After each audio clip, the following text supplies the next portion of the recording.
آپ دیکھ رہے ہیں دنیا نیوز، میں ہوں وہاب حسن۔ ہیڈ لائنز آپ نے جانی۔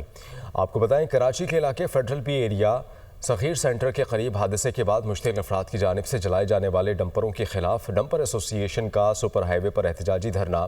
احتجاجی دھرنے کے باعث حیدرآباد سے کراچی آنے اور جانے والی شاہراہ پر ٹریفک کی روانی معطل۔ اسی حوالے سے مزید جان لیتے ہیں، ہمارے نمائندے شہباز خان ہمیں جوائن کریں گے۔ شہباز، ابھی کیا صورتحال ہے؟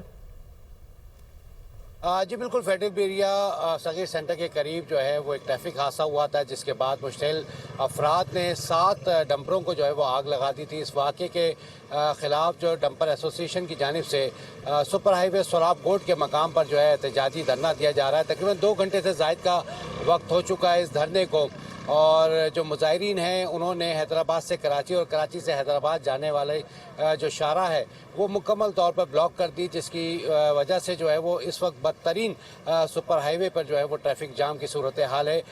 جو ہیوی گاڑیاں ہیں، جو ہیوی ٹریفک ہے، اس کی قطاریں جو ہے ہمیں یہاں پہ نظر آ رہی ہیں۔ خاص طور پہ اس میں ٹرالر ہیں، ڈمپر ہیں، ٹینکرز ہیں، ان کی ایک طویل قطاریں جو ہے ہمیں نظر آ رہی ہیں۔ حیدرآباد سے آنے والا جو سڑک ہے اس پر جو ہے وہ لمبی قطاریں ہیں۔ اس کے ساتھ ساتھ جو کراچی سے حیدرآباد کی جانب جانے والی جو شاہراہ ہے اس پر بھی جو ہے بدستور جو ہے ٹریفک جام کی صورتحال ہے۔ جو دھرنے کے شرکاء ہیں انہوں نے پولیس کی کسی بھی بات کو ماننے سے جو ہے انکار کر دیا۔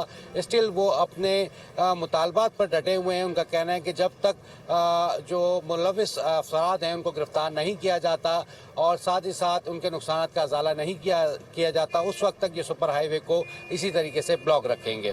جی